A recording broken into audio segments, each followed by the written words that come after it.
정프로 스포츠 분석 채널에 방문해 주셔서 감사합니다. 저희 채널은 라이브 스코어, YG 토토, 배트맨 토토에서 제공되고 있는 스포츠로만 분석 공유하고 있습니다. 무엇보다 적중률을 높이고 싶으신 회원분들은 정프로 가족방에 입장해 보시면 보다 확실한 정보를 쉽고 빠르게 받아보실 수 있습니다. 거짓으로 말씀드리는 게 아닙니다. 일주일만 참여를 해보시면 정프로 분석방은 다른 곳과 다르다는 걸 확실히 느끼실 수가 있습니다. 정프로 최종 조합이 궁금하신 분들은 영상 하단 고정 댓글 확인해 보시면 입장 링크가 있습니다. 클릭 후 입장해 보시면 됩니다. 분석가 흉내는 내는 가짜들이 유튜브에서 판을 치고 있습니다. 이상한 곳에 입장하셔서 고통받지 마시고 안전하고 확실한 곳에서 정보 받아보시길 바랍니다. 이어서 경기 분석을 시작하겠습니다. 첫 번째 경기, KCC 대 LG. 부산 KCC는 현재 리그 상위권 경쟁을 이어가고 있으나 핵심 자원의 연쇄적인 부상이 팀 운영에 적지 않은 영향을 미치고 있다. 특히 시즌 내내 결장 중인 송교창은 경기당 평균 17.1득점, 5.2리바운드, 3.4어시스트를 기록하던 윙 에이스로 그의 부재는 공격의 폭과 수비 매치업의 다양성을 동시에 제한하고 있다. 장재석 또한 안정적인 스크린과 골 및 수비에서 존재감을 보여주던 평균 8.2득점, 6.0리바운드의 빅맨이었으나 부상으로 빠지며 골 및 로테이션의 깊이가 현저히 줄어들었다. 여기에 시즌 초부터 결장 중인 최준용은 평균 9.8득점, 4.1리바운드, 3.9어시스트를 기록하던 포인트 포워드 자원으로 그의 이탈은 하프코트 조직력과 양쪽 코트의 밸런스 모두에 공백을 남겼다. 특히 1라운드 MVP 허웅이 직전 경기에서 발 통증으로 이탈한 점은 가장 민감한 변수인데 허웅은 올 시즌 평균 18.3득점, 3.2어시스트, 2.7리바운드로 KCC의 클러치 득점과 외곽 슈팅을 견인해온 주축이다. 그는 완전한 회복이 아니라고 알려져 있어 이번 경기에서는 팀의 전술 중심이 허웅과 숀 롱으로 보다 집중될 가능성이 크다.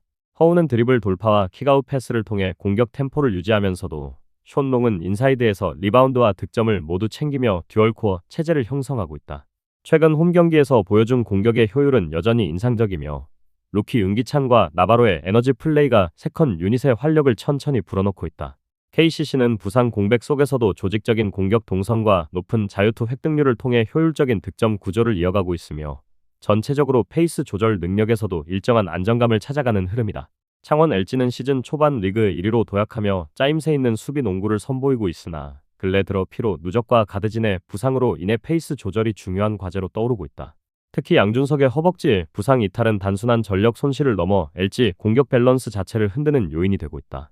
그는 경기당 10.2득점, 5.1어시스트, 3.4리바운드로 빌드업과 경기 조율, 하프코트 셋플레이의 핵심 축이었다. 그의 부재 이후 LG는 한상혁과 윤원상, 김준영 등을 중심으로 백코트를 구성하며 분산 운영을 시도하지만 전환 속도와 픽앤롤 효율이 현저히 낮아지는 모습이다. 여기에 EASL 포함 강행군 일정을 소화하며 외곽 슈팅의 정확도가 급격히 저하되고 있는 점이 두드러진다.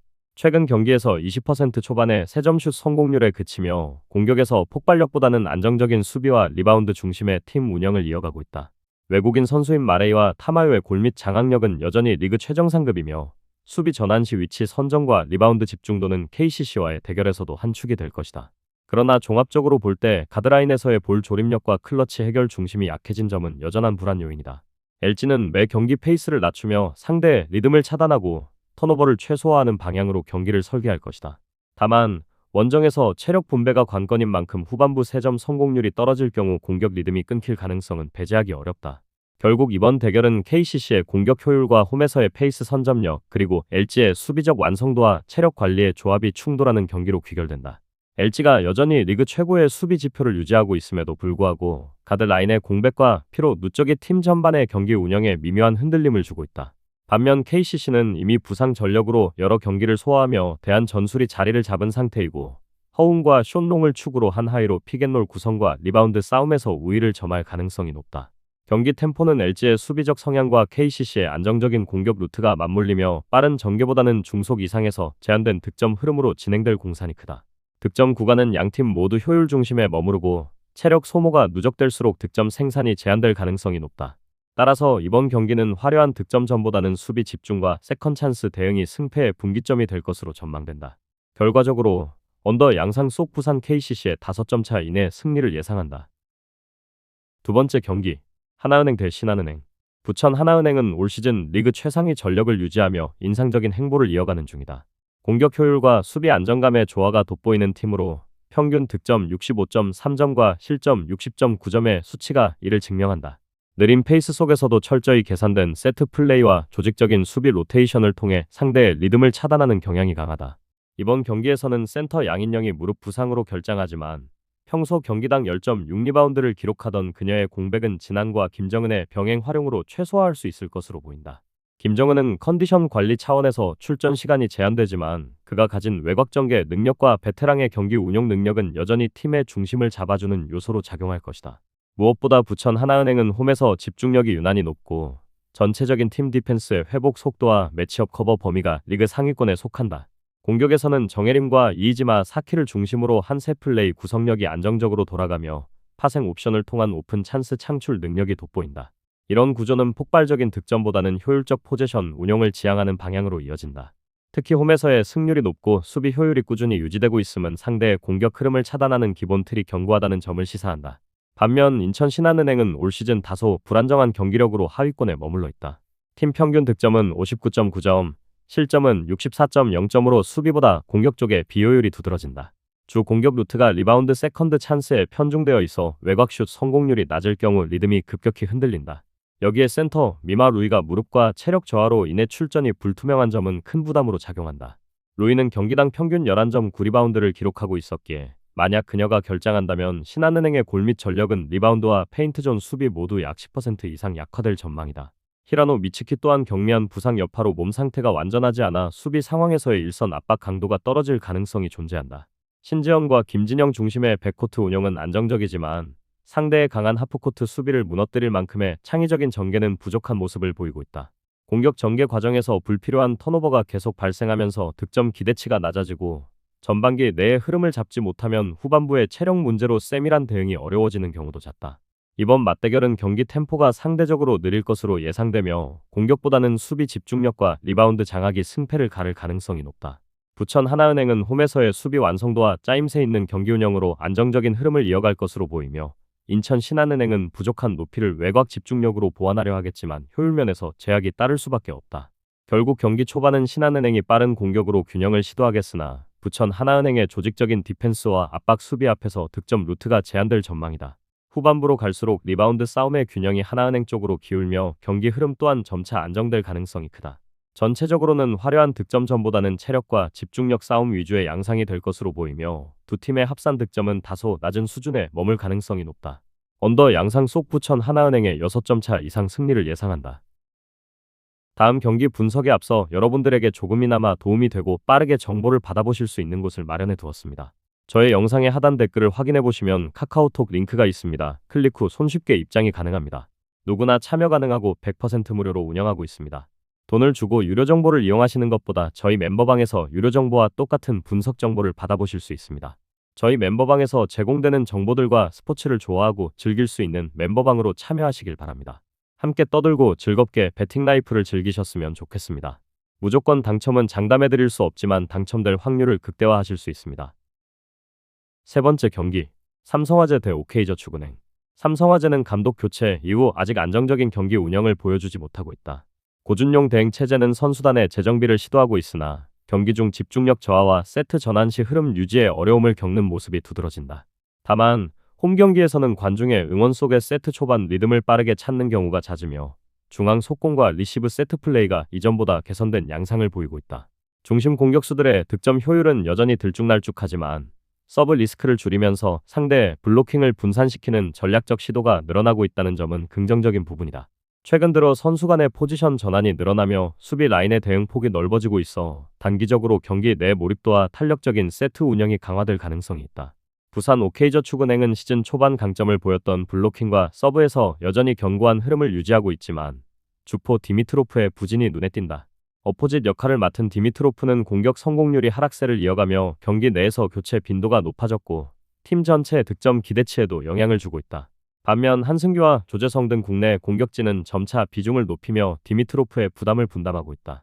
안정적인 리시브 라인을 통한 세트플레이 구성은 여전히 팀의 강점으로 작용하며 중반 이후 상대 실책을 유도하는 시점 운영 능력에서도 노련함을 보인다. 그러나 외국인 공격수의 부진이 길어질 경우 상대의 블로킹에 대한 대응력이 떨어질 수 있어 장기 랠리 구도에서는 상대가 한 세트 이상을 가져갈 여지가 있다. 이번 맞대결은 블로킹과 수비 조직력에서 앞선 OK저축은행이 경기 전체 흐름을 주도할 가능성이 높지만 삼성화재가 홈 이점을 활용해 초반 세트에서 주도권을 잡는 장면도 예상된다. 양팀 모두 장기 랠리 상황에서는 득점 효율이 떨어지는 편이기에 득점 분포가 세트마다 넓게 퍼질 가능성이 있다. 삼성화재의 감독 교체 효과가 완전한 안정으로 이어지지는 않겠으나 홈 경기 특유의 응집력 상승과 상대 외국인 부진이 맞물리며 중반 세트에서 반등 흐름을 만들 수 있다. OK저축은행은 전체 전력에서 우위에 있으나 결정적인 순간에 실책과 외국인 공격수의 집중력 저하가 변수로 작용할 가능성이 높다. 전체적으로 공격 전개가 빠르게 이루어지며 득점 루트가 다변화되는 흐름이 예상되어 오버 양상 속 삼성화재의 승리를 예상한다. 네 번째 경기, 한국도로공사 대 페퍼저축은행. 한국도로공사는 안방에서 리그 최상위권을 지켜내고 있으며 모마와 타나차의 공격 조합이 안정적으로 작동하고 있다. 모마는 감기 증세에서 완전히 회복해 훈련을 정상적으로 소화했고 타나차 역시 직전 경기에서 높은 득점을 기록하며 경기 감각을 유지 중이다. 중앙에서의 세트 플레이보다는 외곽 공격 비중이 높아질 전망이며 리시브 중심의 시스템이 공격과 수비의 연결고리를 유지할 것으로 보인다. 홈 경기에서는 조직력 우위를 앞세워 초반부터 경기 주도권을 잡아가는 경향이 뚜렷하며 김천실내체육관의 응집된 분위기 속에서 상대의 리듬을 끊는 전개가 예상된다. 최근 피로 누적 문제는 일부 주전들의 경기 체력 배분에 영향을 줄 수 있으나 벤치 깊이가 비교적 확보된 만큼 경기 전체 흐름에는 결정적인 제약이 되지 않을 것으로 보인다. 페퍼저축은행은 조이 웨더링턴이 공격 전면에 서 있으며 복귀한 이원정 세터가 전체적인 전개를 통제하면서 경기 리듬이 다소 회복된 모습이다. 그러나 리시브의 불안정성이 여전하고 시마무라 하루요의 피로 누적이 이어지며 미들라인의 효율이 떨어진 점은 상대의 강한 서브 압박에 취약하게 작용할 가능성이 높다. 하이진의 블로킹 가담이 살아나고 있음에도 불구하고 외국인 의존도가 높아지면서 전술 다양성이 부족한 점이 가장 큰 과제다. 세터 이원정이 공격 루트를 다변화하려 시도하겠지만 리시브 라인의 완성도가 낮아 높은 타점에 빠른 전환이 어려운 구조다. 결국 경기가 장기전으로 이어질수록 상대의 블로킹 타이밍에 잡힐 확률이 높아지고 수비 조직이 흔들리면 범실이 늘어나는 패턴이 반복될 가능성이 있다. 이번 경기는 한국도로공사가 홈 연승세를 이어가며 초반부터 압박을 가할 가능성이 크다. 정대영의 부재가 중앙 블로킹 높이에서 약점으로 작용할 수 있으나 전체적인 리시브와 세컨드볼 연결의 안정감으로 이를 상쇄할 여지가 높다. 반면 페퍼저축은행은 공격의 단조로움과 리시브 붕괴 위험이 여전히 존재해 타 팀 대비 상대적으로 긴 랠리에서 고전할 가능성이 있다. 경기 초반은 도로공사의 공세 속에 페퍼저축은행이 순간적인 반격을 시도하겠지만 체력적 집중도 면에서 균형이 맞지 않아 후반으로 갈수록 점수 간격이 벌어질 전망이다. 전체적인 경기 흐름은 블로킹과 리시브의 격차가 승패를 가릴 핵심 요소로 작용하겠으며 효율 대비 집중력의 밀도에서 도로공사가 앞설 것으로 판단된다. 언더 양상 속 한국도로공사의 핸디캡 승리를 예상한다. 저의 영상이 마음에 드셨다면 구독과 좋아요, 알림 설정 해주시면 저에게 큰 힘이 됩니다. 추가적인 조합픽과 다양한 경기에 대한 세부적인 분석과 결과가 궁금하신 분들은 영상 하단의 댓글창 꼭 확인해 주시길 바랍니다. 스포츠토토가 처음이신 분들 혹은 적중률이 낮으신 분들께서는 멤버방 적극적으로 추천드리고 멤버방 입장하시면 분석 비교부터 해보시길 바랍니다. 멤버방에 다양한 픽스터 분들이 많이 있으니 도움을 받아서 수익을 극대화하는 것도 괜찮은 방법일 수 있습니다. 그러니 며칠 지켜보신 후 마음에 드는 조합픽 탑승하는 방법도 좋을 수 있습니다. 누누이 말씀드리지만 스포츠는 절대로 운으로 하는 게임이 아닙니다. 이제는 스포츠도 전문 분야가 존재합니다. 오늘도 저희 영상을 시청해주셔서 정말 감사합니다. 구독과 좋아요 한 번씩만 부탁드리며 저는 다음 영상에서 인사드리겠습니다.